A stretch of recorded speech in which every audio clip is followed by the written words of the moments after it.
This channel does not promote any violent, harmful, or illegal activities. All content provided by this channel is meant for an educational purpose only. বিতর্ক পিছু ছাড়ছে না আরজিকর হাসপাতালে। এবার অব্যবস্থায় বেঘরে রোগী মৃত্যুর অভিযোগ। বুকে ব্যথা নিয়ে আজ ভোরে আরজিকরে আনা হয় নিমতার বাসিন্দা বিশ্বজিৎ সামন্তকে। ট্রমা কেয়ারে চিকিৎসার সময় শৌচালয়ে যাওয়ার প্রয়োজন হলে রোগীকে সুলভ শৌচালয়ে যেতে বলেন চিকিৎসক, এমনটাই অভিযোগ পরিবারের। ট্রমা কেয়ার থেকে সুলভ শৌচালয়ে নিয়ে যাওয়ার পথে অচৈতন্য হয়ে পড়েন ওই প্রৌঢ়। তাকে এমার্জেন্সিতে নিয়ে গেলে মৃত বলে ঘোষণা করেন চিকিৎসকরা। ইমার্জেন্সি পেশেন্টদের বাথরুম নেই তলায়, তাদের বাইরে যেতে বলতে হয়, কি দোতলায় আমাদের বলেনি যে উপরে বাথরুম আছে, হেঁটে গেছে আর ধকল নিতে পারিনি বোধ। এই গেটের মুখে নিচের দিকে একটা সিআইপি ছিলেন, আমি জানলা দিয়ে বলছি স্যার আসেন না, একটুখানি আসেন না, একটু হেল্প করুন না, ওনাকে সিঁড়ি দিয়ে নামাতে হবে, ওনাকে নামাতে পারছি না আমরা। উনি আসলো না, ট্রলিতে যখন ট্রলি নিয়ে করে আসবো এখানে, তাও বললাম দাদা স্যার একটু ট্রলিতে তুলেন, তাও আসেনি। আমরা টিভিতে দেখি, আপনাদের মাধ্যমে খবরে শুনি ঘরে বসে, কিন্তু এখন নিজেরই ঘটলো যে কত দুর্ভাগ্য মানুষ, গরিব মানুষরা কত অসহায়, যে গরিবরাই জানে আর কেউ জানে না, তাদের পাশে কেউ দাঁড়ায় না।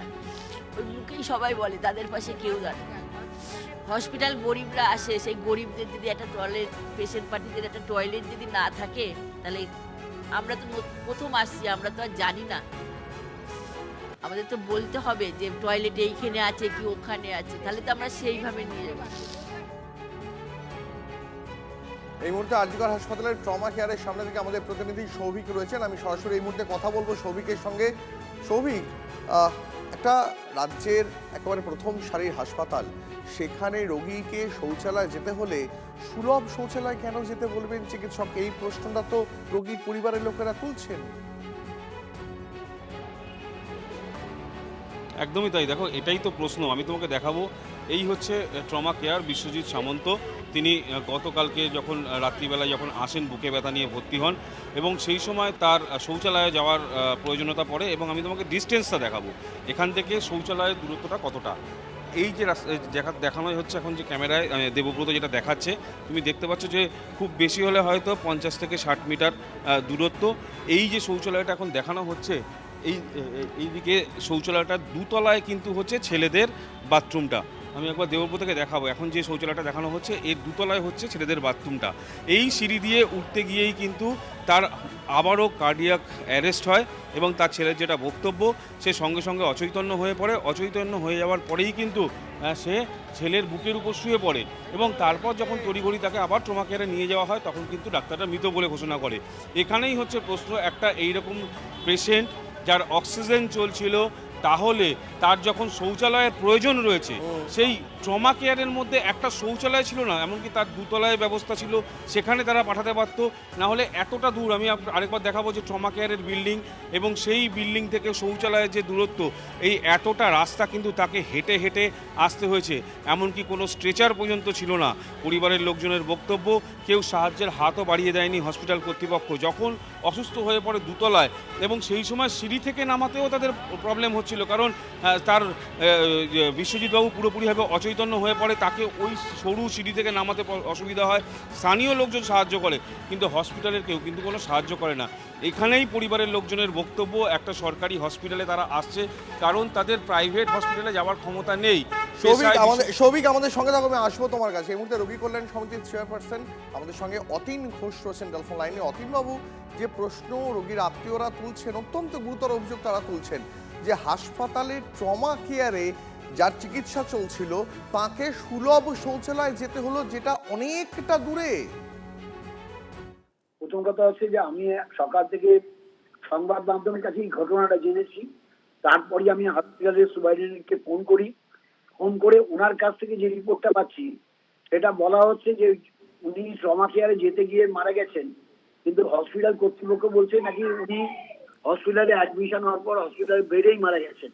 এখন এটা আমি সুপারকে বলেছি যে আমাকে একটা রিপোর্ট পাঠান হোয়াটসঅ্যাপে। ওই রিপোর্টটা না এলে আমি বলতে পারছি না কি ঘটনা ঘটেছে। আমি আমার নিজের সহকর্মীদের দিয়েও খোঁজ নিতে পাঠিয়েছি যে পুরো ঘটনাটা জানার জন্য, তারপরেই বলতে পারবো। বেশ, অতীনবাবু অনেক ধন্যবাদ আপনাকে। কথা বলছিলাম অতীন ঘোষ, রোগী কল্যাণ সমিতির সদস্যের সঙ্গে। এবার শোনাই আপনাদের মৃতর ছেলে তিনি কি বলছেন। বাবার মেনলি ব্রিদিং প্রবলেম আর ব্লাড বেরাচ্ছিল নোজ থেকে, তো এমার্জেন্সিতে ভর্তি করা হয়েছিল। রাত্রিবেলা এসেছিলাম আমরা 2:30টার দিকে। দেন বেসিক ট্রিটমেন্টে যেটা হয়, যা যা প্রবলেম ছিল সেই হিসেবে তো ডাক্তাররা ট্রিটমেন্ট করেছে। তো করার পরে বাবা যখন কিছুটা বেটার ফিল করছিল, তো তখন বলেছিল যে ওয়াশরুমে যাবে। তো তখন যে ছিল আমাদের কনসার্ন তাকে বললাম, তো বলার পরে সে বললো যে ঠিক আছে নিয়ে যাও, পরে একবার আউটডোরে দেখে নিও। পরে আপনারা লিফটের কথা জানতেন না? একটা লিফট তো সচল বলেনি, আপনারা খোঁজেন নি? স্ট্রেচারের কথা কি বলা হয়েছিল যে পেশেন্ট কি নিয়ে যান স্ট্রেচার বা হুইল চেয়ারে করে? না, এরকম তো কোনো কিছু বলিনি, জাস্ট বলেছিলাম। তো তার রেসপন্সটা ছিল ঠিক আছে বাইরে নিয়ে যাও, পরে আউটডোরে একবার। লিফট থাকলে কি তাহলে সুবিধা হতো, মানে যদি এরকম ধরনের ঘটনা ঘটতো না? ভেতরে যদি থাকতো তো বাইরে যাওয়ার তো কোনো প্রশ্নই হতো না। তো আপনারা জিজ্ঞাসা করেননি যে লিফট আছে কি নেই? কখন জানি, এখানে তো কিছুদিন আগে যেহেতু লিফটেডটা তো ওই কারণে আর কোনো কিছু, জাস্ট বাবা বললো। তো বাইরে যেহেতু জানতাম আছে একটা, ভেতরে যেহেতু কোনো কিছুই বলেনি, তো বাইরে নিয়ে যাওয়াটা বেটার। তাহলে কি আপনারা শুনলেন, ট্রমা কেয়ার থেকে সুলভ শৌচালয়ের যে দূরত্ব প্রায় 75 মিটার, সেই 75 মিটার পর্যন্ত ওই মুমূর্ষু রোগীকে হাঁটিয়ে নিয়ে যেতে হয়, এমনটা কিন্তু অভিযোগ উঠছে। খড়গপুরের বিজেপি প্রার্থী দিলীপ ঘোষ এই প্রসঙ্গে কি বলছেন শোনাই আপনারা। আরজিকরের মতো যতগুলো হসপিটাল পশ্চিমবাংলায় নামকরা হসপিটাল ছিল, সবকটা এখন মৃত্যু ফাঁদ হয়ে গেছে। ওখানে অসুস্থ হয়ে না মরলেও লিফট ছিঁড়ে মরতে পারে লোক, মারার সব ব্যবস্থা হয়েছে। মমতা ব্যানার্জি হেলথ মিনিস্টার কী করেছেন এর জন্য? এত বড় আরজিকর হওয়ার পরে যার কানে জল ঢোকে না, তার মানে তার কোনো যোগ্যতা নেই চালাবার। সেই জন্য একটাই সমাধান, এবার বিসর্জন দিয়ে দিন টিএমসিকে। বুকে ব্যথা নিয়ে আজ ভোরে আরজিকর হাসপাতালে নিয়ে আসা হয় নিমতার বাসিন্দা বিশ্বজিৎ সামন্তকে। ট্রমা কেয়ারে চিকিৎসার সময় শৌচালয়ে যাওয়ার প্রয়োজন হলে রোগীকে সুলভ শৌচালয়ে নিয়ে যেতে বলেন চিকিৎসকরা, এমনটাই অভিযোগ করছে পরিবার। চিকিৎসক সুবর্ণ গোস্বামী এই মুহূর্তে রয়েছেন আমাদের সঙ্গে। সুবর্ণবাবু, সরকারি হাসপাতাল, আরজিকরের মতন হাসপাতাল, গত 72 ঘন্টায় দুবার এমন গুরুতর অভিযোগ উঠে গেল। একবার লিফটের ভিতরে চিড়ে চ্যাপ্টা হয়ে মৃত্যুর অভিযোগ, তার সেই বিতর্ক মিটতে না মিটতেই এবার ট্রমা কেয়ারের পেশেন্টকে 75 মিটার দূরে সুলভ শৌচালয়ে যাওয়ার পরামর্শ চিকিৎসকদের, অভিযোগ এমনটাই।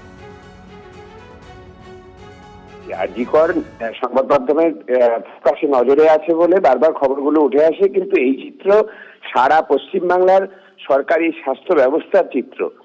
এটা বিভিন্ন জায়গাতেই যদি দেখেন, এক হচ্ছে যে support staff, group D staff, তা প্রায় মানে যা প্রয়োজন তার 40% পদে লোক আছে কিনা তার সন্দেহ, তার থেকেও হয়তো সম্ভবত কম আছে।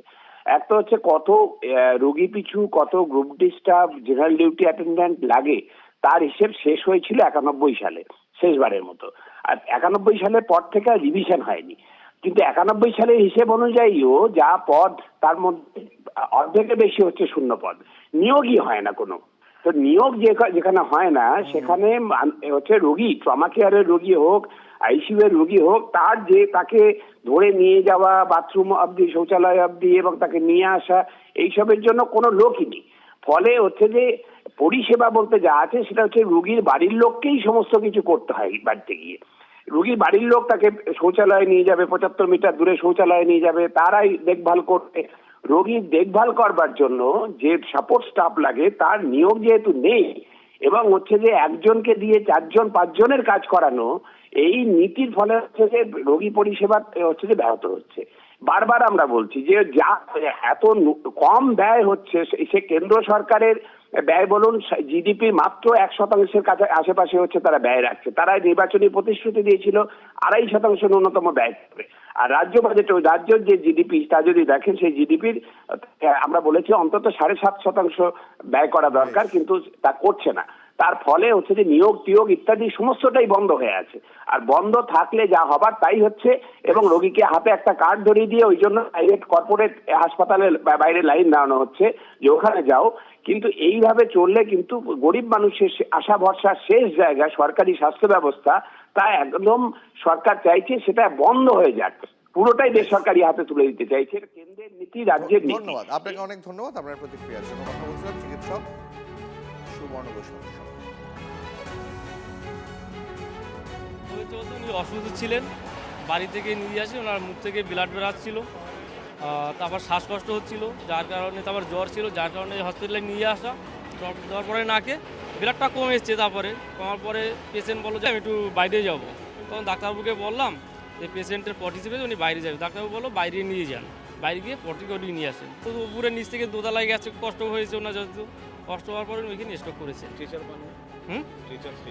না সেটা পাইনি, ট্রেনে করে নিয়ে যাওয়া বা কিছু তো একটা ব্যবস্থা দিত, তাহলে হয়তো আজকে আমি মনে করি এই ঘটনাটা ঘটতো না, আজকে এই অ্যাক্সিডেন্টটা হতো না আশা করি। এখান থেকে যখন ইমার্জেন্সি নিয়ে তখন ডাক্তার দেখলেন, দেখার পরে ওনারা ওই দেখলো, দেখার পরে কোন এদিক ওদিক করে করলো, তো দেখলো যে নেই, ডাক্তার বললো যে নেই। ট্রিটমেন্ট চলছিল, অক্সিজেন চলছিল, নাকে ড্রপ ওষুধ দেওয়া হয়েছিল, নাকে কিছুক্ষণ বাদে বাদে একটা ড্রপ দেওয়া হচ্ছিল, তারপরে কিছুক্ষণ বাদে ওনার পটি পায়। তারপরে ও ছেলে ছিল একা, ছোট ছেলে ছিল, যে ডাক্তারবাবু টয়লেট পেয়েছে, কোথায় নিয়ে যাব? তখন হাত দিয়ে দেখে দিচ্ছে ওই বাইরে নিয়ে যাও।